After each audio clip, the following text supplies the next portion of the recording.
സമീപകാലത്ത് നമ്മൾ ചർച്ച ചെയ്തുകൊണ്ടിരിക്കുന്നത് സോണിയാഗാന്ധിയെ പോയി കാണുന്ന, അതിനുവേണ്ടി ബെന്നി ബെഹന്നാനും അടൂർ പ്രകാശും ഒക്കെ വഴിയൊരുക്കി കൊടുക്കുന്ന, അപ്പോയിന്റ്മെന്റ് എടുത്തു കൊടുക്കുന്നതുമായി ബന്ധപ്പെട്ട് CPM ഉയർത്തിക്കൊണ്ടുവരുന്ന വളരെ പ്രധാനപ്പെട്ട ഒരു ചിത്രത്തെക്കുറിച്ചാണ്.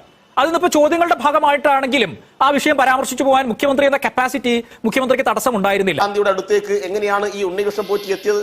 എങ്ങനെയാണ് ആന്റണിയും അടൂർ പ്രകാശും എല്ലാം ഈ സ്വർണ്ണക്കള്ളനെ കൊണ്ടുപോയത്? സോണിയാഗാന്ധിക്ക് കെട്ടിക്കൊടുത്ത സമ്മാനം, സോണിയാഗാന്ധിക്ക് കയ്യിൽ കെട്ടിക്കൊടുത്ത സമ്മാനം എന്ത് സ്വർണത്തിൻ്റെതാണോ അത് മറ്റെന്തെങ്കിലും വസ്തുവാണോ എന്ന് ചോദിക്കണ്ടേ നിങ്ങൾ? എന്തേ നിങ്ങൾ അതിനെക്കുറിച്ചൊരു ചർച്ച വെക്കാത്തത്? ഇങ്ങനൊന്നും ചെയ്യില്ല, അഞ്ചാറബത്തൊക്കെ എല്ലാവർക്കും പറ്റേ. അത് തന്നെയാണ് നമ്മുടെ ഇന്നത്തെ അല്ല ഇപ്പൊ മുഖ്യമന്ത്രി പറഞ്ഞതിലെ ചിലത് ചർച്ചയ്ക്ക് എടുക്കുന്നു എന്ന് സനോജ് വിമർശിച്ച കാര്യമുണ്ടല്ലോ. മുതിർന്ന കോൺഗ്രസ് സനോജ് എത്തുന്നു. പ്രവേശനം നിഷേധിക്കപ്പെട്ട സമയത്ത് പോലും ഇവരെ പോലുള്ള ആളുകൾ അവിടെ പോയി എന്നത് അത്ഭുതകരമായ കാര്യമല്ലേ? ശരി, ഫോക്കസിലേക്ക്. അതെ, അത് മുഖ്യമന്ത്രി ഉയർത്തുന്നുണ്ട്. അതുകൊണ്ടാണ് സനോജ് നമ്മൾ ഈ വിഷയത്തിലേക്ക് ഫോക്കസ് ചെയ്തത്. അത്രേ ഉള്ളൂ, സിമ്പിളാണ്. ഇപ്പൊ താങ്കൾ നേരത്തെ ഉന്നയിച്ച വിമർശനത്തിന് താങ്കൾ തന്നെ മറുപടി പറഞ്ഞു, ക്ലിയറായി. ഇങ്ങനെ ആനയിച്ച് സോണിയാഗാന്ധിയുടെ വീട്ടിലേക്ക് പോവാൻ ഇപ്പൊ CPM-ന്റെ മുമ്പിൽ ഒരു ചോദ്യങ്ങളിൽ ചാനൽ ചർച്ചകളിൽ CPM-ന്റെ പ്രതിനിധികളൊക്കെ ഉയർത്തിക്കൊണ്ടുവന്ന, നവമാധ്യമങ്ങളിൽ എഴുതിക്കൊണ്ടുവന്ന ഏറ്റവും പ്രധാനപ്പെട്ടുള്ള ഒരു കാര്യം ഈ ചിത്രമാണ്. സോണിയാഗാന്ധിയും പോറ്റിയും തമ്മിൽ കാണുന്നത്. ഇന്നത്തെ MP-മാർ സോണിയാഗാന്ധിയുമായി അന്ന് കൂടിക്കാഴ്ച നടത്തുന്നത്, പോറ്റി അതിന്റെ ഇടയ്ക്ക് നിൽക്കുന്നത്, ഗോവർദ്ധൻ ഇടയ്ക്ക് നിൽക്കുന്നത്, അവർക്ക് ബൊക്ക കൈമാറുന്നത്, ചരടി കെട്ടിക്കൊടുക്കുന്നത്, ഇതെല്ലാമാണ് വിഷയം. അപ്പൊ ഇതിനകത്ത് CPM-നോട് ചോദ്യങ്ങൾ ചോദിക്കുന്ന കോൺഗ്രസിന് ഒരു മറുപടി ഉണ്ടാകണം. അതെന്താണ്? 14 മുമ്പ് ഇത്തരത്തിലുള്ള യാതൊരു പ്രശ്നവും പൊതുമണ്ഡലത്തിൽ ഇല്ലാത്തൊരു കാലത്ത് ശബരിമലയിൽ ഉണ്ടായിരുന്ന ഒരാൾ സോണിയാഗാന്ധിയുടെ അപ്പോയിന്റ്മെന്റ് എടുത്ത് കണ്ടിട്ടുണ്ടെങ്കിൽ അതിൽ എവിടെയാണ് പെശകുള്ളത്, എന്താണ് തെറ്റുള്ളത്? ഈ സ്വർണ്ണപ്പാളി വിഷയത്തിൽ അല്ലെങ്കിൽ മോഷണം നടന്ന കാലഘട്ടത്തിൽ എപ്പോഴെങ്കിലും കോൺഗ്രസ് നേതാക്കന്മാരും ഇവരുമായി കണ്ടിട്ടുണ്ടോ എന്നുള്ളത് സംബന്ധിച്ച് അവർക്ക് അത്തരത്തിലൊരു പരാതിയില്ലല്ലോ. മുഖ്യമന്ത്രിക്ക് പോലും ആ പരാതിയില്ല. എന്നാ പിന്നെ പേടിക്കണ്ട. തെരഞ്ഞെടുപ്പിൽ അവർക്ക് പ്രതികൂലമായി ഭവിച്ചിട്ടുള്ള ഒരു പാരഡി പാട്ടിനെതിരായി കേസെടുത്തു. അതിനേക്കാൾ വലിയ മണ്ടത്തരം വല്ലതും ചെയ്യാണ്ടോ? ഒരു പാട്ടിനെതിരെ കേസെടുത്തതിനു ശേഷം ഇന്ന് മുഖ്യമന്ത്രി പറയാൻ ഞങ്ങൾക്ക് യാതൊന്നും പ്രശ്നമില്ല, ഞങ്ങളല്ല എടുത്തത്, പിന്നെ പരാതി കൊടുത്തപ്പോൾ ചില കേസൊക്കെ എടുത്തിട്ടുണ്ടാവും. അപ്പൊ മണ്ടത്തരങ്ങൾക്ക് മേൽ മണ്ടത്തരം ചെയ്ത് അവസാനം മണ്ടത്തരാണ്. ഇപ്പൊ സോണിയാഗാന്ധിക്കെതിരെ ആദ്യത്തെ വരി എന്തായിരുന്നു സന്ദീപ്? പോറ്റിയെ കയറ്റി എന്നായിരുന്നു. പക്ഷേ ഈ ചിത്രം വെച്ച് CPM പറയുന്നു പോറ്റിയെ കയറ്റിയതും കൂടെ കൊണ്ട് നടന്നതും യഥാർത്ഥത്തിൽ കോൺഗ്രസ് ആണ്. നീ എന്താണ് ഒരു മണി അർത്ഥം വെച്ച് സംസാരിക്കുന്നേ? നേതാക്കന്മാരെ നിലവിലും സംരക്ഷിച്ചുകൊണ്ടിരിക്കുന്ന മുഖ്യമന്ത്രിയും അദ്ദേഹത്തിന്റെ പാർട്ടിയും 2014 മുമ്പുള്ള ഒരു ഫോട്ടോ എടുത്തു വെച്ചുകൊണ്ട് ദുർബലമായിട്ടുള്ള പ്രതിരോധം ഉയർത്തുമ്പോൾ അത് മനസ്സിലാക്കാൻ തക്കവണ്ണമുള്ള ബുദ്ധി കേരളത്തിലെ ജനങ്ങൾക്കുണ്ടെന്ന് CPM-ന്റെ അണികൾക്ക്, CPM-ന്റെ നേതാക്കന്മാർക്ക് ബോധ്യം വേണം. ഇവിടെ മുഖ്യമന്ത്രി പറയുന്നതാണ് കൂടുതൽ പ്രശ്നമുള്ളത്. മുഖ്യമന്ത്രി ഒരു പൊതുപരിപാടിക്കിടെ കണ്ടു എന്ന് പറയുന്നത്. എന്തിനാണ് ഉണ്ണികൃഷ്ണൻ പോറ്റിയുടെ കൂടെ ഒരു പൊതുപരിപാടിയിൽ അദ്ദേഹം പങ്കെടുക്കുന്നത്? ഏത് കാലഘട്ടത്തിലാണ് പങ്കെടുക്കുന്നത്? ഈ സ്വർണ്ണപ്പാളി മോഷണം നടന്ന കാലഘട്ടത്തിലാണ് മുഖ്യമന്ത്രി അദ്ദേഹത്തെ വിളിച്ചൊരു പൊതുപരിപാടിയിൽ പങ്കെടുക്കുന്നത്. സന്ദീപ് വാര്യർ ഇപ്പോൾ സോണിയാഗാന്ധിയെ ന്യായീകരിക്കുവാൻ പറഞ്ഞ 2-3 കാര്യങ്ങൾ അത് ഞാൻ ആദ്യം പറയാം. അപ്പോൾ ഒരു പക്ഷേ അതാണല്ലോ അവസാനം പറഞ്ഞത്. നോക്കൂ, സന്ദീപ് വാര്യർ നിരന്തരമായി പറഞ്ഞത് 2014 മുൻപാണ് ഈ പോറ്റിയും അതുപോലെ തന്നെ ആളുകളുമുള്ള ഈ സ്വർണ്ണപ്പാടി കൊള്ളക്കടക്കാർ അവര് ഈ സോണിയാഗാന്ധിയെ കണ്ടതെന്ന്. എങ്കിൽ അതാണ് കൂടുതൽ ദുരൂഹത. കാരണം 2014 ശേഷം പണിയില്ലാത്ത സോണിയാഗാന്ധിയെ കണ്ടു എന്ന് പറഞ്ഞാൽ ഒരു പക്ഷേ തിരക്കില്ലാത്ത കാരണം കണ്ടു എന്ന് മനസ്സിലാക്കാം. പക്ഷേ 2014 മുമ്പ് മൻമോഹൻ സിംഗിന് പോലും കാണാൻ പറ്റിയിരുന്നില്ല, അല്ലെങ്കിൽ പ്രധാനപ്പെട്ട പല നേതാക്കൾക്കും കാണാൻ പറ്റിയില്ല എന്ന് പറഞ്ഞാണ്, രാഹുൽ ഗാന്ധിയെയും സോണിയാഗാന്ധിയും കാണാൻ പറ്റുന്നില്ല എന്ന് പറഞ്ഞാണ് രാജിവെച്ചിരുന്നതെന്നും നമുക്ക് ധാരാളം അറിയാം. അപ്പോൾ ആ കാലഘട്ടത്തിൽ പോലും ഇവരെ കാണുന്നു എന്നുള്ളത് ഒരു കൂടുതൽ ദുരൂഹമാണ്. അങ്ങനെയൊക്കെ വഴിയില്ലോ. 2, ഇപ്പോൾ റാഷിദും പറഞ്ഞു 2018 മുതൽ ഇത്തരത്തിലുള്ള ആരോപണങ്ങളുണ്ട്, ഇതിനുവേണ്ടി ശ്രമങ്ങൾ നടത്തിയിരുന്നു. 2014 മുമ്പും മറ്റു പല ക്ഷേത്രങ്ങളിലും ഇത്തരത്തിലുള്ള കളവും ഇത് നടത്തിയിരുന്നു. അതിലും ഇദ്ദേഹത്തിന്റെ പങ്കുണ്ടോ എന്ന് അന്വേഷിക്കുന്ന സമയമാണ്. ശ്രീമതി സോണിയാഗാന്ധിയെ കുറിച്ചിട്ടും മറ്റ് അവരുടെ കുടുംബത്തിലെ പല ബന്ധുക്കളെ കുറിച്ചിട്ടും ഇത്തരം വിഗ്രഹ മോഷണങ്ങൾ ഇറ്റലിയിലെല്ലാം അതിന്റെ ആന്റിക് സെയിൽസ് ഉണ്ട് എന്ന ആരോപണം തന്നെ പലപ്പോഴായി പാർലമെന്റിൽ വന്നതും കൂടി വെച്ച് യോജിച്ചു കഴിഞ്ഞാൽ ഇതിൽ പല ഉത്തരങ്ങളും അല്ലെങ്കിൽ ദുരൂഹതകളും കാണാൻ സാധിക്കുമെന്നുള്ള കാര്യത്തിൽ യാതൊരു തർക്കവുമില്ല. അതുകൊണ്ട് ഇത്തരം എക്സ്പ്ലനേഷൻസ് ആണ് എന്നെ കൂടുതൽ സംശയത്തിന്റെ മുന്നിൽ നിൽക്കുന്നത്. നീ എന്നെക്കാളും സ്മാർട്ടാണെന്നാണ് നിന്റെ വിചാരം? 2, സോണിയാഗാന്ധിയുമായി ഈ വ്യക്തിക്കുള്ള ബന്ധം ചെറുതല്ല. അത് 1999 99 ബെല്ലാരിയിൽ വെച്ചിട്ടുള്ള തിരഞ്ഞെടുപ്പ് കാലത്തെ ഫോട്ടോസിലടക്കം അല്ലെങ്കിൽ ആ കാലഘട്ടത്തിലടക്കം ഇദ്ദേഹത്തിന് അവിടെ ബന്ധമുണ്ട്, വലിയ രീതിയിൽ പണം നൽകിയിട്ടുണ്ട് എന്നുള്ള വാർത്തകളും കർണാടകയിൽ നിന്നുണ്ട്. അപ്പോൾ സൂചിപ്പിച്ചു വരുന്നത് 99 കാലഘട്ടം മുതൽ നിരന്തരമായ ബന്ധമുണ്ടായിരുന്നു, അവർ തമ്മിൽ സാമ്പത്തിക ഇടപാടുണ്ടായിരുന്നു. 2014 ശേഷമുള്ള ഫോട്ടോകൾ രംഗത്തെത്തിയിട്ടില്ലെന്നേ ഉള്ളൂ. കൂടുതൽ SITയോ അതുപോലെ തന്നെ നാളെ CBIയോ അന്വേഷിക്കുമ്പോൾ എനിക്ക് ഉറപ്പുണ്ട് ഇവരുടെ പത്രദൃശ്യ മാധ്യമങ്ങളിൽ വരുന്ന ഫോട്ടോകളല്ലാതെ പല ബന്ധങ്ങളിൽ, അത് ചിലപ്പോൾ അത് ഫോൺ കോളുകളായിരിക്കാം, മറ്റു പല രേഖകളായിരിക്കാം, അതല്ലെങ്കിൽ ഒരു ബാങ്കിങ് ട്രാൻസാക്ഷൻ ആയിരിക്കാം, മറ്റു പല ബന്ധങ്ങളും വരുമോ ഇല്ലയോ എന്നറിയാതെ ഒരു കേവലം ഫോട്ടോ 2014 മാത്രമാണ് എന്നുള്ളത് കൊണ്ടും അത് ഉന്നയിച്ചത് മുഖ്യമന്ത്രിയാണ്, ഒരു പ്രതിപക്ഷ നേതാവാണ്, ഇന്ത്യ സഖ്യത്തിന്റെ ഭാഗം തന്നെയാണ് എങ്കിൽ പോലും അതിന് ഒരു ഉത്തരമില്ല എന്ന് പറയുന്നതും അതിനെ ചെറുതാക്കി കാണുന്നതും ശരിയല്ല. ഈ അന്വേഷണത്തിൽ തീർച്ചയായും സോണിയാഗാന്ധി കൂടി വരണം.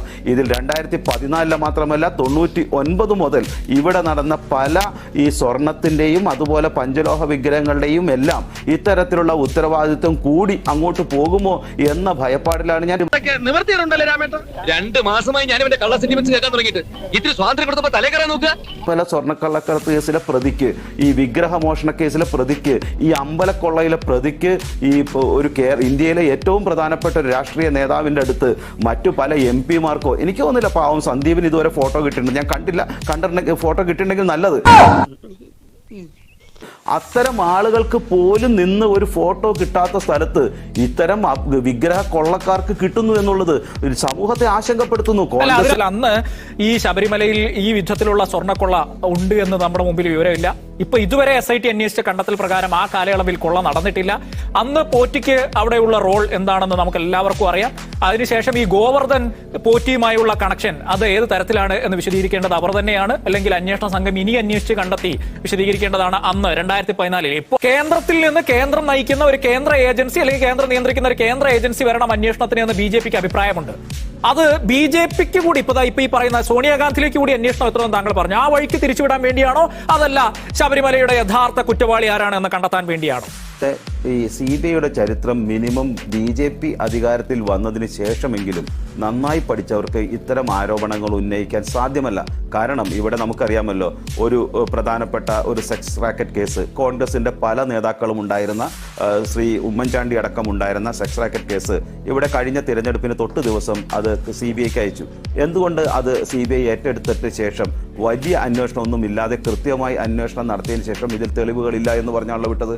അന്ന് വേണമെങ്കിൽ ഞങ്ങൾക്ക് ഇതേ CBI, ഇതേ നരേന്ദ്രമോദി, ഇതേ അമിത്ഷാ വേണമെങ്കിൽ ഉപദ്രവിക്കാമായിരുന്നല്ലോ, അല്ലെങ്കിൽ വിളിച്ചു വരുത്ത് പോലും ചെയ്യാമായിരുന്നല്ലോ.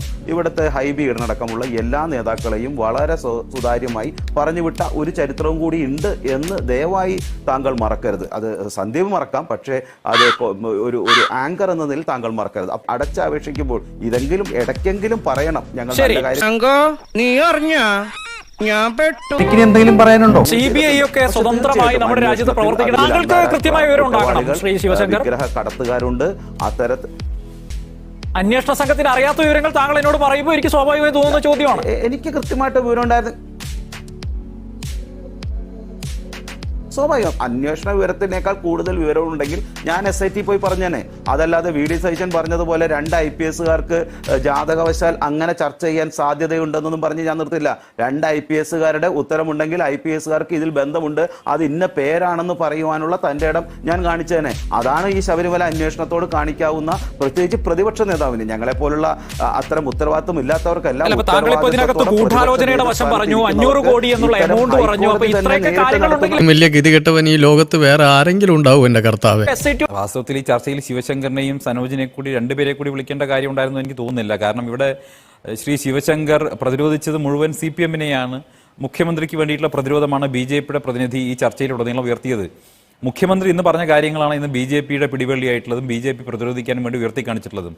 CPM-ന് വേണ്ടി, ഇടതുപക്ഷത്തിന് വേണ്ടി വാസ്തവത്തിൽ കേരളത്തിൽ വലിയ പ്രചരണം നടത്തുന്നതും ശബരിമല സ്വർണ്ണപ്പാളി കേസിൽ CPM-നെ രക്ഷിക്കാൻ വേണ്ടിയുള്ള ഒരു വാദമുഖം ഉയർത്തുന്നതും BJPയുടെ വക്താവായിട്ട് വന്നയാളാണെന്ന് പറയുമ്പോൾ കേരളത്തിലെ പൊതുസമൂഹത്തിന് ഇക്കാര്യങ്ങൾ ബോധ്യപ്പെടും. രണ്ട്, അദ്ദേഹം പറഞ്ഞ ഒരു കാര്യമുണ്ട്. അദ്ദേഹം പറഞ്ഞത് സോണിയാഗാന്ധിക്കെതിരെ പണ്ട് സുബ്രഹ്മണ്യൻ സ്വാമി ഉന്നയിച്ച് ചീറ്റിപ്പോയൊരു ആരോപണത്തെക്കുറിച്ച് അദ്ദേഹം പറഞ്ഞു. എനിക്ക് ആ ആരോപണത്തെക്കുറിച്ച് നല്ല ധാരണയുണ്ട്. ആ ആരോപണത്തെ തുടർന്ന് ശ്രീ സുബ്രഹ്മണ്യൻ സ്വാമി അതുമായി ബന്ധപ്പെട്ട അന്വേഷണം നടത്താൻ കോടതിയിൽ പോയി CBI അന്വേഷണം നടത്തി. ഏത് കാലഘട്ടത്തിൽ? ശ്രീ അടൽ ബിഹാരി വാജ്പേയി ഇന്ത്യയുടെ പ്രധാനമന്ത്രിയായിരിക്കുന്ന കാലഘട്ടത്തിൽ CBI അന്വേഷണം നടത്തി, ഇന്റർപോളിനെ വെച്ച് അന്വേഷിച്ചു. അവസാനം ഈ പരാതി കളവാണെന്ന് തെളിഞ്ഞു എന്ന് പറഞ്ഞ് 2003 ശ്രീ അടൽ ബിഹാരി വാജ്പേയി പ്രധാനമന്ത്രിയായിരിക്കുന്ന കാലത്ത് തന്നെ CBI കോടതിയിൽ പറഞ്ഞിട്ടുള്ള കാര്യമാണ്. വിവരമില്ലാത്തവനാണെങ്കിലും സത്യം പറയൂ. ഇന്ന് നിലവിൽ ഈ CBIക്കാണ് ഈ അന്വേഷണത്തിന് ഏറ്റവും മാതൃകാപരമായി അന്വേഷിക്കാൻ സാധിക്കുന്നത്. സത്യത്തിൽ ഇവിടെ CPM-ഉം കോൺഗ്രസും ചെയ്യേണ്ടത് അവരുടെ നേതാക്കളോ അവരുടെ ഉത്തരവാദിത്തപ്പെട്ട ആളുകളോ ഇതിന് ബന്ധം ഇല്ലെങ്കിൽ അവർ CBI അന്വേഷണത്തെ പിന്തുണയ്ക്കുകയും BJP-യുടെ സംസ്ഥാന പ്രസിഡന്റ് ആവശ്യപ്പെട്ടതുപോലെ കോടതിയിൽ പോയിട്ട് CBI അന്വേഷണത്തിന് ഞങ്ങൾക്ക് ഒരു പ്രശ്നവുമില്ല, CBI അന്വേഷണം ആകാം. കാരണം സത്യത്തിൽ ഇന്ന് കോൺഗ്രസിനെ എതിരെ ഇവിടെ മുഖ്യമന്ത്രി പറഞ്ഞ ആരോപണം അത് മുഖ്യമന്ത്രിക്ക് കോടതിയിലും സമർപ്പിക്കാവുന്നതാണ്. ഇവിടെ സോണിയാഗാന്ധിയും അതുപോലെയുള്ള ആളുകളുമാണെങ്കിൽ അത് മുഖ്യമന്ത്രിക്കോ CPM-നോ അത് കോടതിയിൽ ആവശ്യപ്പെടാവുന്നതാണ്. CBI അന്വേഷണമാണ്. കാരണം മറ്റ് സംസ്ഥാനങ്ങളിലേക്കും വിദേശത്തേക്കും വേണം. അതുപോലെ തന്നെ ശ്രീ സന്ദീപ് വാര്യർക്ക് സോണിയാഗാന്ധിയുമായി ഒരു ബന്ധവുമില്ല എങ്കിൽ അദ്ദേഹത്തിന് സമ്മതിക്കാവുന്നതാണ്. ഞങ്ങൾ ഏത് അന്വേഷണത്തിനും തയ്യാറാണ്. അതുകൊണ്ട് ഏത് അന്വേഷണമാവാൻ തയ്യാറാണ്. അതുകൊണ്ട് ഗൂഢാലോചന കൂടി അന്വേഷിക്കണമെങ്കിൽ, പുറകിൽ വരണമെങ്കിൽ ഇവർ ന്യായമായും ചെയ്യേണ്ടത്, ജനങ്ങളെ വിശ്വസിപ്പിക്കാനെങ്കിലും ചെയ്യേണ്ടത് CBIയുടെ അന്വേഷണമാണ് എന്നുള്ളതാണ്. രണ്ട്, കോൺഗ്രസിന്റെ ചരിത്രം അറിയുന്നവർക്ക് മനസ്സിലാക്കും. അത് യൂണിയൻ കാർബൈഡിന്റെ വിഷയത്തിൽ വാർസൺ അതിന്റെ MD-യെ രക്ഷപ്പെടാൻ ശ്രമിച്ചതും അതുപോലെ തന്നെ കത്രോച്ചിയെ ബോഫോസ് കോസിൽ കത്രോച്ചിയെ രക്ഷപ്പെടുത്താൻ ശ്രമിച്ചതടക്കം വിദേശ ചാരന്മാരെ രക്ഷപ്പെടുത്തുവാനും ഇത്തരത്തിലുള്ള ആളുകളെ രക്ഷപ്പെടുത്തുവാനും ശ്രമിക്കുക എന്നുള്ളത് കോൺഗ്രസിന്റെ DNA-യിലുള്ളതാണ്. അതുകൊണ്ട് തന്നെയാണ് ഈ ഫോട്ടോയുടെ പുറകിലുണ്ട് എന്ന് പറയുന്ന ഒരു വിദേശിയെ അടക്കം ജനങ്ങൾ ഇന്ന് സംശയിക്കുന്നത്. അതുകൂടി ക്ലിയർ ചെയ്യുവാനായിട്ട് ഈ സംസ്ഥാനത്തെ കോൺഗ്രസ് നേതൃത്വമെങ്കിലും CBI അന്വേഷണം ആവശ്യപ്പെടണം. എന്നാലേ ഇതിന്റെ പുറകിലുള്ള ഗൂഢാലോചനയ്ക്കയുടെ പുറകിൽ നിന്ന് സത്യത്തിൽ കോൺഗ്രസിന് താല്പര്യമില്ല അല്ലെങ്കിൽ അതിൽ ബന്ധമില്ലെങ്കിൽ രക്ഷപ്പെടാൻ സാധിക്കുകയുള്ളൂ. അതുകൊണ്ട് മിനിമം സംസ്ഥാനത്തെ കോൺഗ്രസ്സുകാരും CPM-കാരും കോടതിയിൽ പോയിട്ട് CBI അന്വേഷണം ആവശ്യപ്പെടണം. അതല്ല അതിലും മുകളിലുള്ള അന്വേഷണമെങ്കിൽ ഞങ്ങൾ തയ്യാറാണ്. അതങ്ങനെ വരൂ, അതങ്ങനെ സംഭവിക്കൂ. ഈ ലോകത്തിന്റെ ഒരു പോക്കേ. ഏത് അന്വേഷണവും വരട്ടെ. ഏറ്റവും ആദ്യം മുതൽ കേന്ദ്ര ഏജൻസി അന്വേഷണം ആവശ്യപ്പെടുന്ന UDF ആണ്.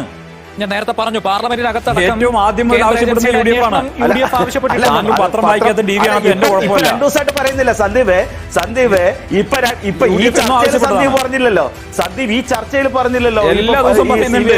ആവശ്യമാണെന്ന് എല്ലാ ദിവസവും പറയുന്നുണ്ട്. ഇപ്പൊ ഒന്നും കൂടെ പറയാൻ പറ്റും. ആദ്യം മുതൽ നിയമസഭയ്ക്കകത്ത് പറഞ്ഞേ ഈ ചർച്ചയിൽ പറയണം. നിയമസഭയ്ക്കകത്ത് ഞങ്ങൾ നിലപാടല്ലേ, പ്രഖ്യാപിത നിലപാടല്ലേ? ശരി, നിയമസഭയ്ക്കകത്ത് പ്രഖ്യാപിത നിലപാടല്ലേ? സനോജിലേക്ക് ഒരൊറ്റ നിമിഷം. സോണിയാഗാന്ധി വന്നതിന് ശേഷം ഞങ്ങൾക്ക് ഇത്തരത്തിൽ ഈ CBI അന്വേഷണം യാതൊരു പ്രശ്നവുമില്ല എന്ന് പറഞ്ഞാൽ മതി. അല്ലാണ്ട് സന്ദീപിനെ കുറിച്ച് ആരും ഞങ്ങൾ ഒരിക്കലും പറഞ്ഞില്ല. കോൺഗ്രസിന് CBI അന്വേഷണം പറഞ്ഞിട്ടുണ്ട്, എന്നോ പറഞ്ഞിട്ടുണ്ട്. ഇന്ന് വീണ്ടും പറയണോ? ഒരു സംശയം. അയ്യോ അങ്ങനെ പറയരുതേ. ദൈവം എനിക്ക് സൗകര്യങ്ങളെ കൊണ്ടേ തന്നത് താങ്കളെപ്പോലുള്ളവരെ സഹായിക്കാനാണല്ലോ. തൽക്കാലം ഇത്രയും മതി. വരട്ടെ.